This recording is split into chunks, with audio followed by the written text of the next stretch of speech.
Bon, Shalom bien-aimé, ministre de la parole, que la paix de Dieu soit votre partage. Nous bénissons le Seigneur parce qu'il nous donne l'opportunité de pouvoir parler de sa part. Certainement, après l'intervention de plusieurs ministres, d'aucuns se poseraient la question de savoir, mais qu'est-ce qu'il va encore dire que nous n'avions pas déjà entendu? Mais nous faisons confiance à l'Éternel parce que nous prions un Dieu d'adversité. Nous prions un Dieu de diversité. Voulais-je dire, un Dieu dont la richesse se trouve être infiniment variée et qui nous donne toujours la possibilité de pouvoir parler de sa part. Alors, je vais d'abord aller très vite avant de pouvoir commencer. Donc, mon bien-aimé est blanc et vermeil. Il se distingue entre 10 000. Je crois que plusieurs des prédicateurs qui nous ont précédés ont déjà expliqué ce que c'est les bien-aimés qui est blanc. Donc, ensuite, vermeil, comme vous le savez, c'est la couleur rouge. Hein? Rouge, un peu rouge pâle. Hein? Donc, ce n'est pas vraiment le rouge foncé. Alors, c'est autour de cela que nous allons devoir parler. Alors, j'ai décidé, pour ma part, d'aborder cette question aujourd'hui d'abord, dans la logique du buisson ardent. C'est là que nous allons commencer, parce que quand on dit blanc, on voudrait dire lumière. Ce qui est blanc, c'est ce qui éclaire. Et comme vous le savez, l'on ne peut pas parler de la lumière sans qu'on ait parlé du soleil. Je voudrais vous ramener à comprendre que lorsque sur la montagne des transfigurations et que Jésus se transfigure, ce sont des choses qui ont été déjà abordées ici. Il y a deux éléments essentiels qui apparaissent. La première chose, la Bible dit que ses vêtements deviennent blancs comme la lumière. Ok? Et son visage va donc éclater comme le soleil. Je voudrais que nous lisions cette écriture-là avant de pouvoir continuer. Question de nous rassurer que ce que nous disons a de la précision. C'est très important. Lisons. Voilà. Vous comprenez? Voici la précision de l'écriture. Il fut transfiguré devant eux, son visage resplendit comme le soleil et ses vêtements deviennent blancs comme la lumière. Vous comprenez que cette écriture confirme que la blancheur, c'est la lumière. Ok? Et vous le savez, quand nous parlons de la lumière, nous parlons de ce Dieu qui nous éclaire. Mais il est important de réaliser que ici, c'est blanc et merveille. Non, pardon. Blanc et vermeil. Je m'excuse d'avoir dit merveille.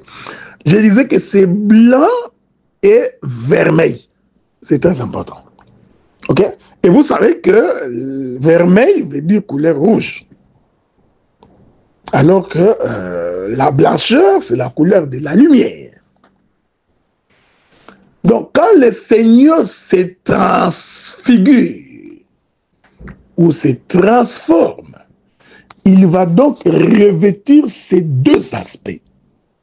L'aspect du soleil, nous disons que cet aspect-là du soleil, c'est ça, vermeil.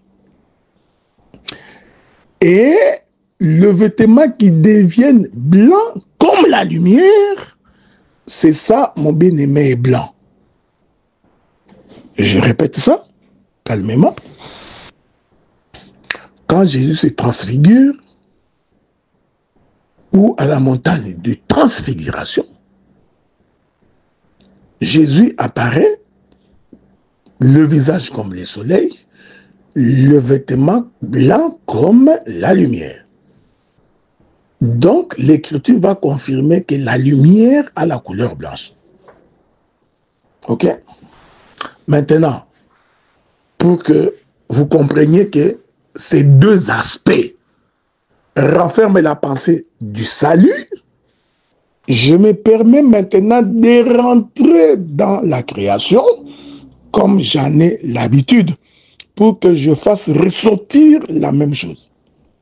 Remarquez, au premier jour de la création, Dieu crée la lumière. Est-ce qu'on est ensemble, non? Merveilleux.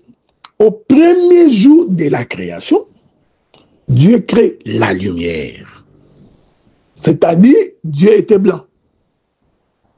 Bon, ici, nous voudrions préciser que quand nous parlons de Dieu qui est blanc, ce n'est pas le blanc de la peau blanche. Hein?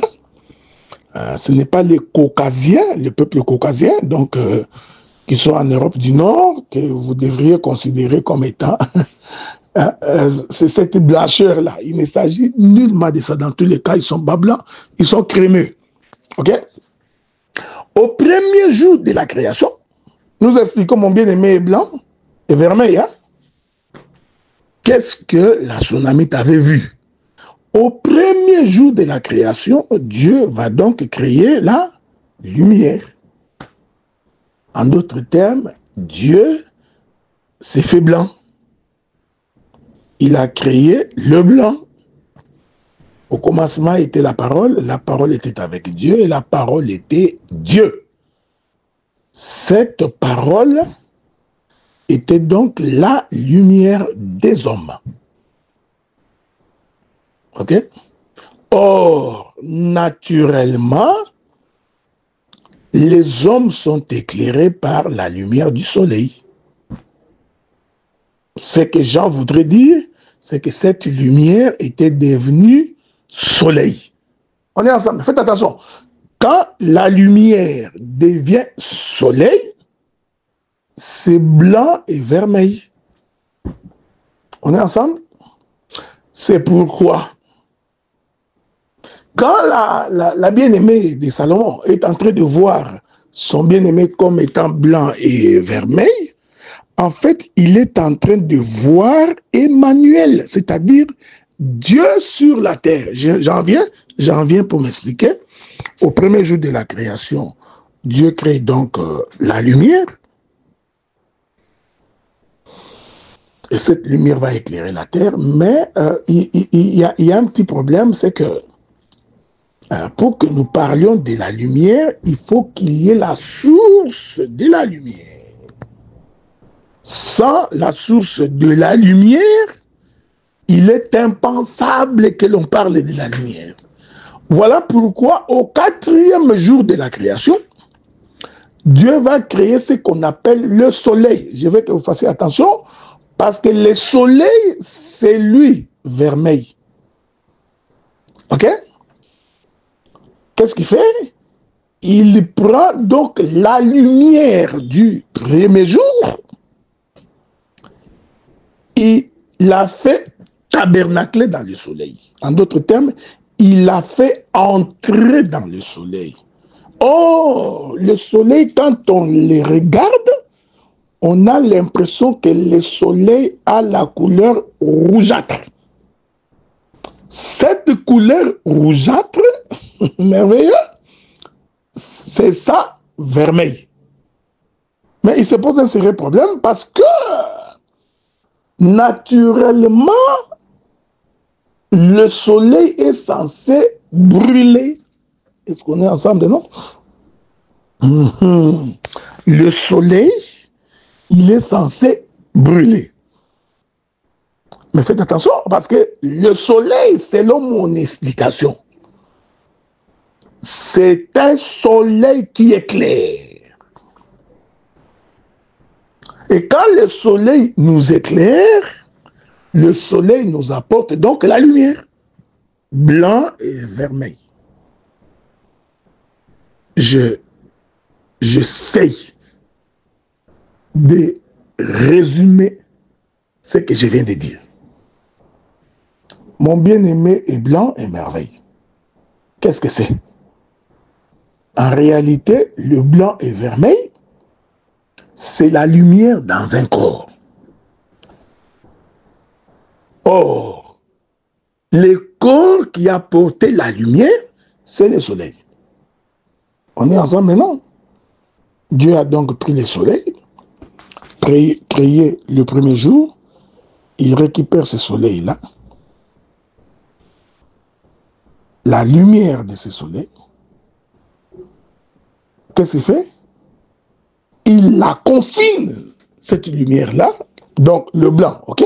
Il prend le blanc, il la confine dans un corps qu'on appelle le soleil. Maintenant, quand on observe le soleil, en fait, le soleil va reprendre les deux aspects, c'est-à-dire blanc et vermeil. Lumière et la couleur rougeâtre. Ok? Laissez-moi lire une écriture, on va devoir avancer calmement. Précisons. Donc, en réalité, blanc et vermeil veut dire la lumière dans un corps. Le corps a cette couleur rougeâtre qu'on appelle vermeil.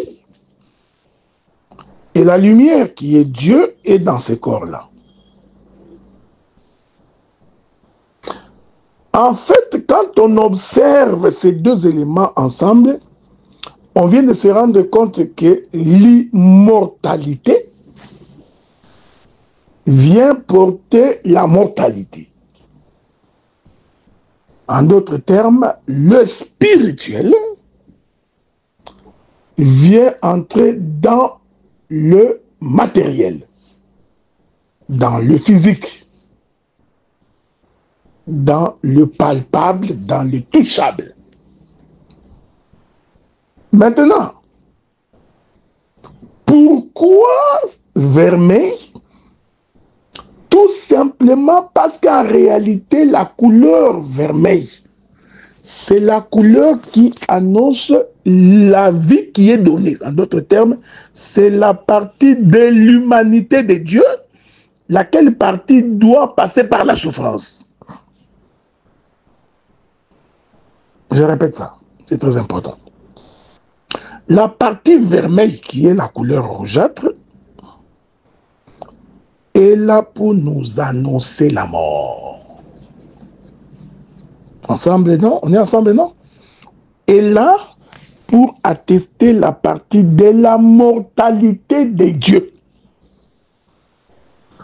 Alors que la partie blanche, ou le blanc, qui est la lumière, c'est donc la partie qui nous annonce l'immortalité de Dieu. C'est-à-dire les dieux qui éclairent. Mais ce Dieu-là qui éclaire, lui qui est blanc, va donc porter la couleur rouge qu'on appelle vermeil. Je voudrais l'expliquer d'une autre manière en évoquant la mort de Jésus sur la croix. Suivez-moi avec beaucoup d'attention. Parce que nous voulons expliquer blanc et vermeil. Je rentrerai encore dans le buisson ardent parce que je n'ai pas fini. Je n'ai pas fini. Parce que naturellement, le soleil nous apporte l'éclairage. En d'autres termes, le soleil nous apporte la lumière. Mais le même soleil qui nous apporte la lumière, ce même soleil a aussi la couleur du sang. La couleur de rouge. La couleur du jugement. Est-ce que vous comprenez cela? Maintenant, je voudrais l'expliquer autrement. Un jour, on amena Jésus sur la croix. Ce sont des choses que vous connaissez. Voulant précipiter sa mort, les soldats vont passer en revue le crucifié. Ils vont aller regarder celui qui était à gauche de Jésus. Ils constatèrent qu'il n'était pas encore mort. Est-ce qu'on est ensemble? Ayant constaté qu'il n'était pas mort, ils vont briser ses os pour précipiter sa mort. Les soldats vont à celui qui est à l'autre extrémité. Ils constatent également que l'autre aussi n'est pas encore mort. Il va donc briser ses pieds pour provoquer la mort. Quand il a fait ces mouvements, il a sauté Jésus. Lorsqu'il revient sur Jésus, j'attire votre attention, mon bien-aimé est blanc et merveille. Quand il revient sur Jésus, constatant que Jésus était déjà mort, il prit donc sa lance, un des soldats prit sa lance, il perça le côté de Jésus. Le soldat qui a vu la chose, ou celui qui a vu la chose, a témoigné que lorsque le côté de Jésus a été percé, l'eau et le sang sont sortis. Donc, celui qui avait vu ça avait donc la capacité de distinguer de l'eau et du sang. On est ensemble, non? Alors que vous savez naturellement, vous le savez, que lorsque quelqu'un est blessé, généralement, l'eau ne peut pas se distinguer du sang lorsqu'il y a une blessure béante. L'on ne peut voir que le sang. On est ensemble. Mais celui qui a vu la chose, celui qui était là sur la montagne de Golgotha, confirme qu'il a vu l'eau et le sang. On est ensemble. Or, le sang qu'il avait vu, c'est vermeil.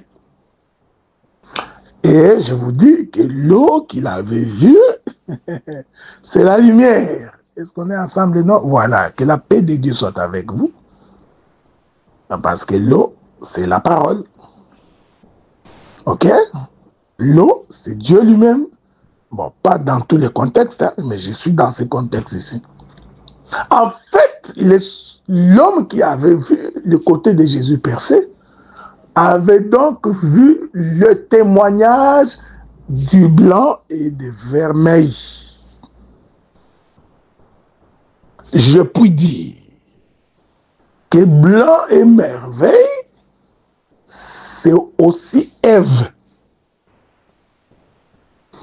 De façon spirituelle, c'est aussi la naissance de Jésus. Non, la naissance d'Ève. Hein? Blanc et vermeil, c'est aussi la naissance d'Ève. Ok?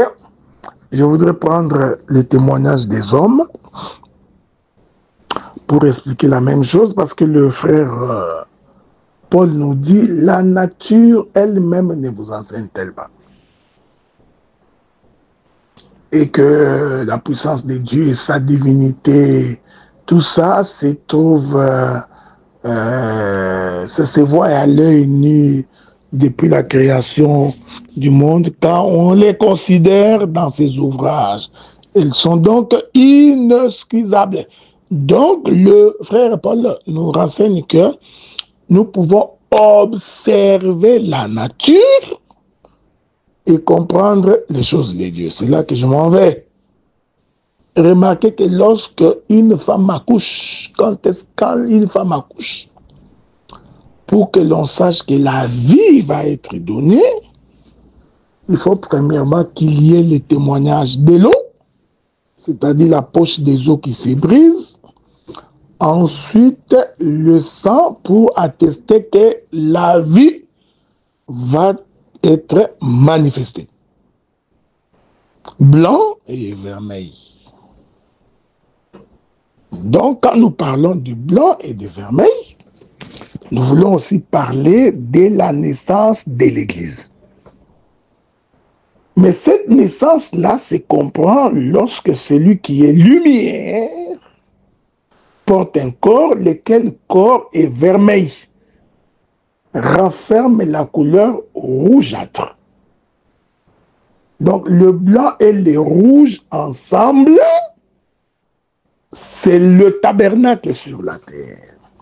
Bon, je pense que tu n'as pas de doute pour croire que l'eau a la couleur blanche. Hein? Bon, il ne faut pas suivre ce que la science dit. La science dit que l'eau est incolore, c'est inodore. Hein? Ça, c'est la science. Je vous ai donné l'écriture que les vêtements étaient devenus blancs comme la lumière. Donc, Dieu définit la lumière comme étant quelque chose de blanc. C'est comme ça que nous rentrons pour expliquer que l'eau étant considérée comme étant la parole, laquelle parole s'est faite chair et est la lumière du monde. Donc, nous attestons que l'eau, c'est blanc, si je peux m'exprimer ainsi, en bon français, et puis vermeil, c'est la couleur rouge. Nous continuons notre marche. Que le ciel vous soit favorable en cette soirée et que Dieu continue à vous éclairer sur le chemin de la justice et le chemin de la vérité.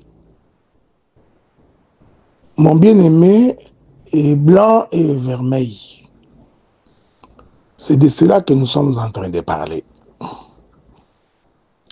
Et j'étais en train d'expliquer que un jour, Moïse, en train de paître les troupeaux de son beau-père, va se retourner parce qu'il avait vu un buisson ardent, tout en feu, mais ne se consumant point. On est ensemble, non? En d'autres termes, le feu qu'il avait vu n'était pas un feu qui brûlait. Le feu qu'il avait vu n'était pas un feu qui consumait. Suivez attentivement. En fait, les buissons ardents, c'est blanc et vermeil. Je m'explique, parce que le ministère de la parole, c'est justement la capacité que Dieu donne à un homme de disséquer la viande, de la couper en morceaux pour que chacun trouve quelque chose à mettre dans la bouche. Lorsque l'Éternel parle à Abraham, il dit à Abraham que puisque tu n'as pas scindé les oiseaux en deux, voici ta postérité descendra dans une terre étrangère et sera esclave. Écoutez ce que Dieu dit. À la 4e génération, moi l'Éternel, je descendrai. On est ensemble?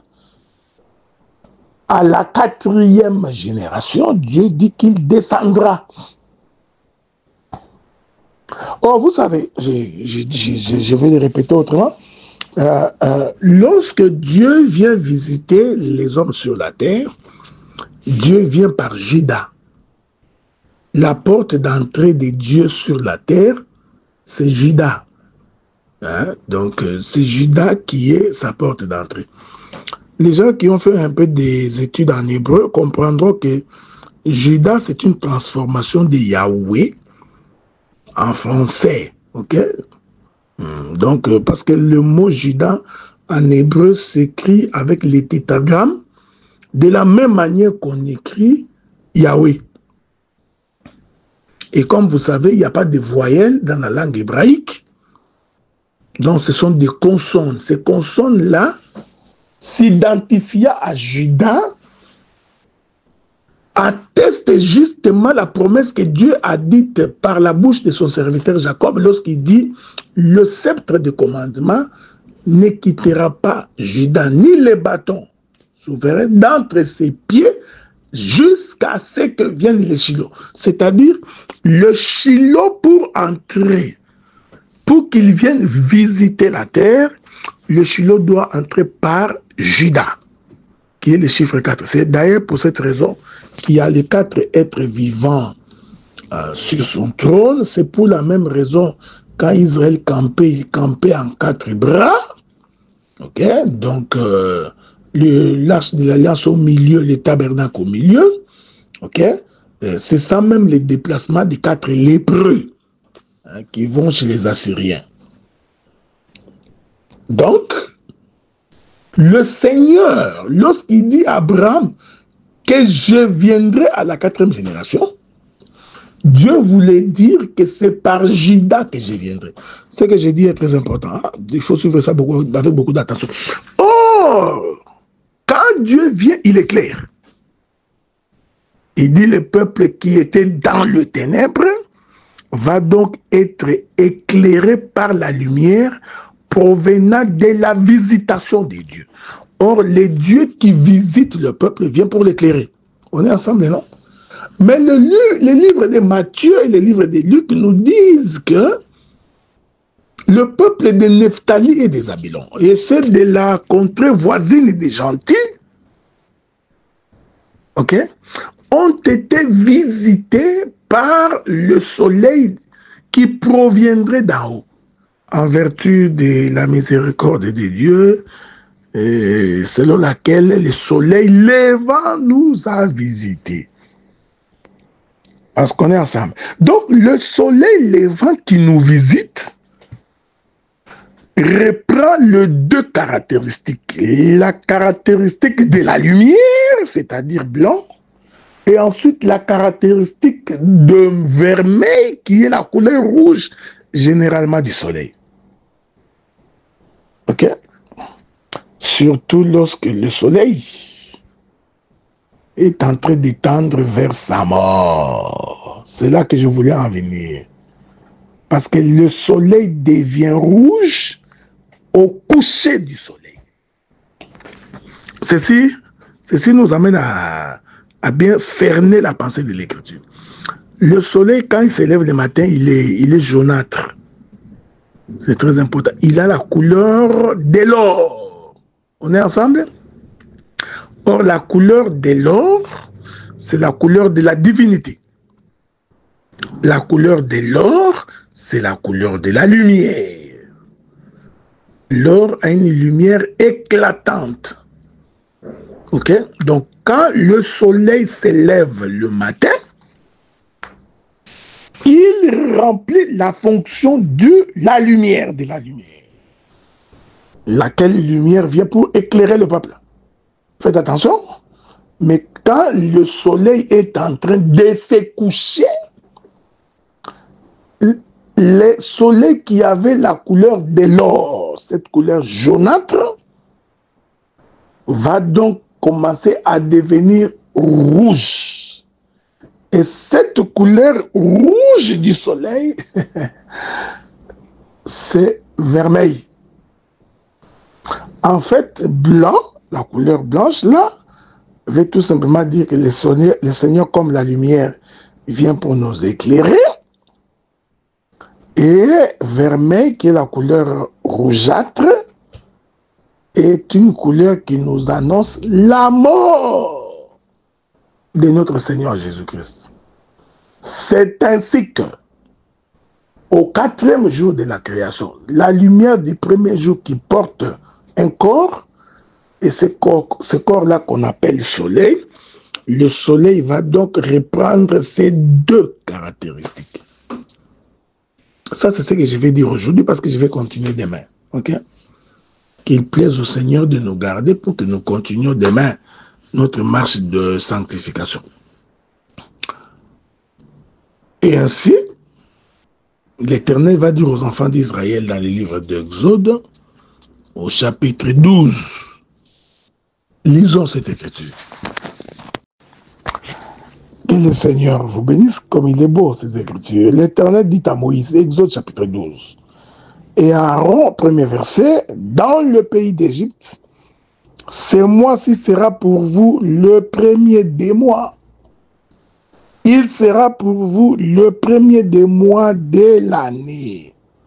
Que la paix de Dieu soit avec vous. Mon bien-aimé est blanc et vermeil. Comme vous le savez, Israël est sorti de l'Égypte au mois de Nissan, qui est le mois de la Pâque. On est ensemble, non? Et ce mois de la Pâque coïncide avec notre calendrier gréco-romain que nous utilisons présentement au 4e mois. Mais c'est merveilleux.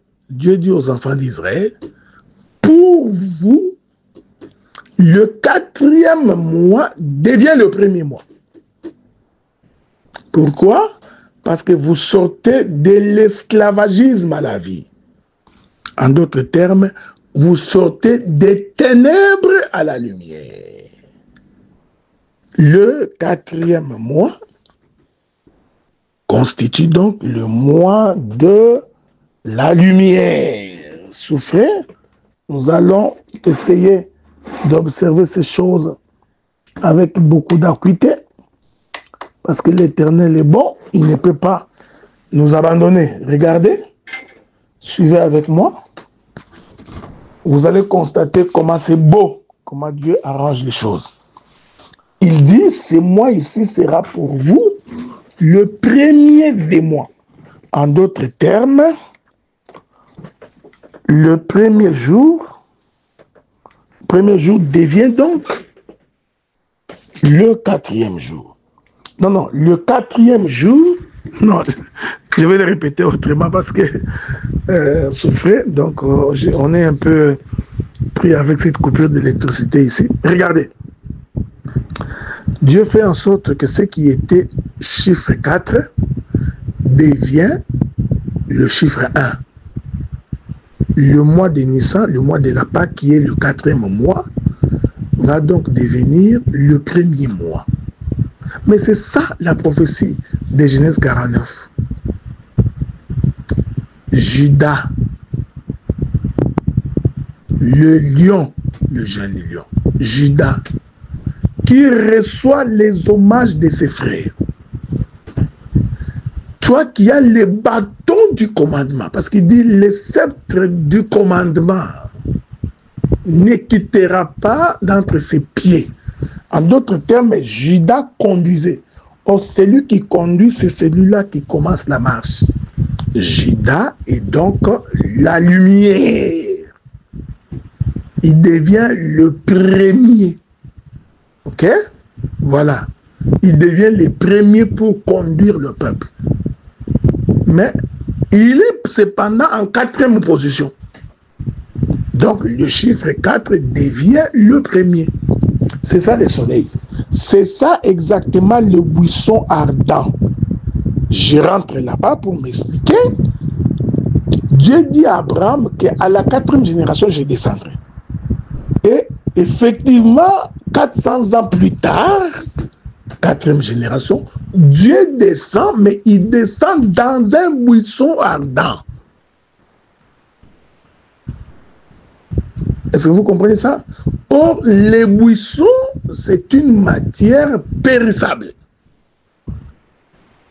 Mais qu'est-ce que Moïse avait vu? Il avait vu le soleil. Il a vu le feu dans un buisson ardent. Or, le feu qu'il avait vu là, c'est le soleil dans un corps blanc et vermeil. C'est à ce titre-là, d'ailleurs, que Judas, qui était le quatrième, passe en premier pour commencer la marche. Chaque fois qu'Israël voudrait se déplacer, c'est Judas qui commençait la marche. Il est donc la lumière pour ce peuple, mais cependant, il est le quatrième dans la succession. Dans l'ordre chronologique des choses, il est donc quatrième. On est ensemble? Blanc et vermeil. J'ai conclu pour aujourd'hui.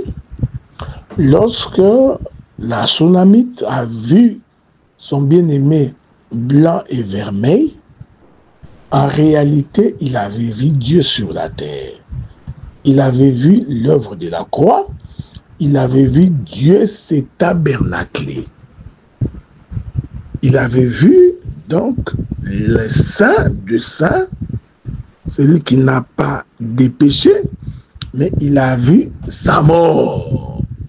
C'est ça le sens de la couleur vermeille. C'est de cette manière que j'ai essayé de marcher aujourd'hui. Demain, Dieu aidant, je prendrai un autre aspect pour expliquer la même chose. Que la paix de Dieu soit avec vous et que le Dieu du ciel bénisse tout un chacun au nom de Jésus, notre Seigneur et notre Sauveur.